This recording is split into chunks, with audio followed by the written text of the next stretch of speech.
So today we're digging into a brand new law in the Netherlands that could seriously shake up the rules of investing. And not just there, but maybe, just maybe, across all of Europe. It's a really wild story about a government that desperately needs cash and a strange new tax that goes after profits that only exist on paper. Let me just start with a simple question for you. What if you got a massive tax bill for money that never, ever actually hit your bank account? I mean, it sounds completely impossible, right? But for investors in the Netherlands, this is about to become their new reality. Okay, just picture this scenario. You invest 50,000 euros. You do everything right, the market cooperates, and boom, your portfolio doubles to 100,000. Now you haven't sold a single thing because you're in it for the long haul. And then a bill shows up from the government. It's demanding over 16,000 euros in cash. And this isn't some crazy hypothetical. No, this is the direct result of their new law. So how on earth did we get here? Well, it all started with a big court ruling and an even bigger hole in the national budget. You see, for years, the Dutch government had this, kind of weird system. They basically just assumed every single investor made a 4% return and taxed them on that. Didn't matter if you gained 20% or lost everything, you paid tax on 4%. Then, on Christmas Eve of 2021, of all days, the Dutch Supreme Court said, no way. They ruled it was unconstitutional. You just can't tax income that people never actually received.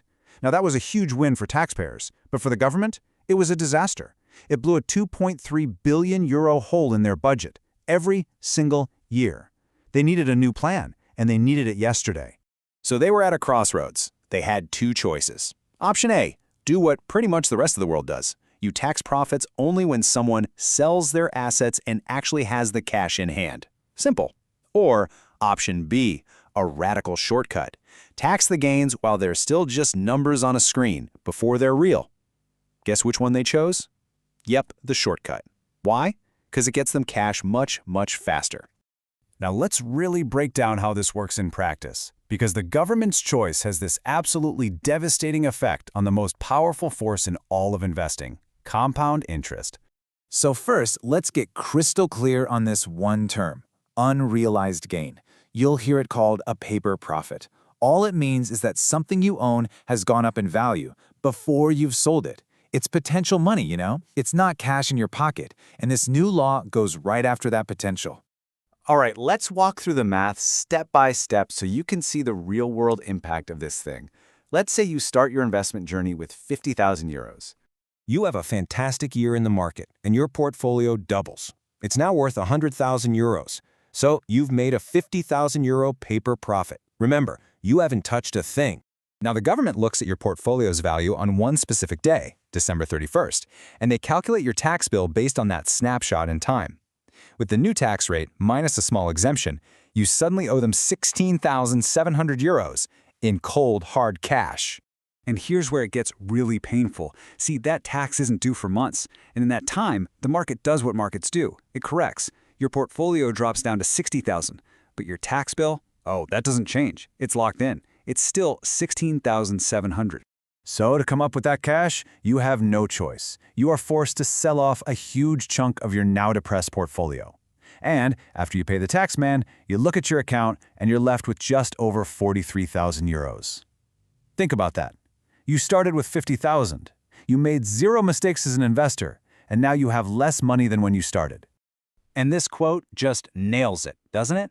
A normal tax takes a piece of your profit. This tax, it forces you to sell your core holdings to pay for a profit that might not even exist anymore. It's not just taking the fruit, it's eating the seed. But just when you think this story can't get any stranger, it does. Because it turns out this destructive tax doesn't apply to everyone equally. Oh no, not even close. So you've got to ask yourself, if this is so bad, who's being protected? Who gets a free pass? And the answer, well, it reveals just how deeply flawed this whole law really is. Just look at this table. It's basically a tale of two different tax systems. If you're a regular person investing in normal stuff like stocks, ETFs, or crypto, you get hammered with this tax on paper gains every single year.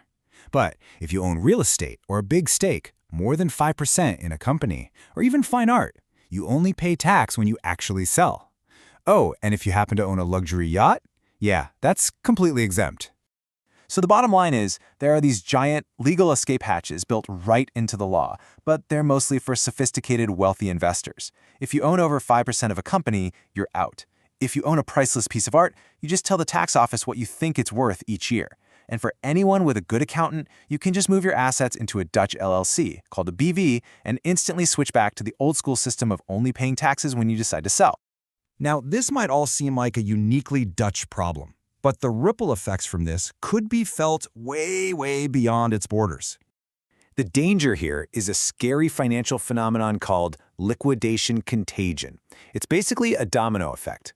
It's what happens when one big group of investors is forced to sell an asset, not because the company is bad, but because of some external rule, like a tax.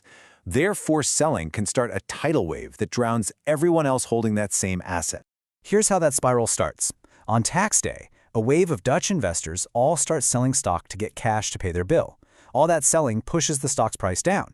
Now the people who sell a little later have to sell even more of their shares to raise the same amount of cash, which pushes the price down even further.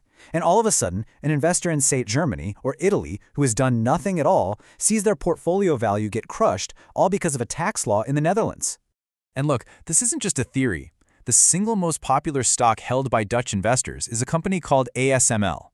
This isn't just some small company. It's a linchpin of the entire global semiconductor industry. It's a company held in pension funds and global ETFs all over the world. A forced selling event in a stock like that would send shockwaves everywhere. When you boil it all down, this law creates two completely different classes of investors. You've got the everyday person saving for retirement in an ETF. For them, the magic of compounding gets forcibly reset by the government every 12 months. Then you have the owner class, who uses these legal structures to let their wealth grow and compound completely uninterrupted, choosing exactly when and how they pay their taxes. This just drives the wedge between them even deeper. And that really brings us to the final and frankly unsettling question. As governments all over Europe are scrambling for new ways to raise money, the Netherlands is basically running a live experiment. And if a law like this, a law that punishes savers and rewards those who know the loopholes, can actually work there, you just have to wonder, which country will be tempted to try it next?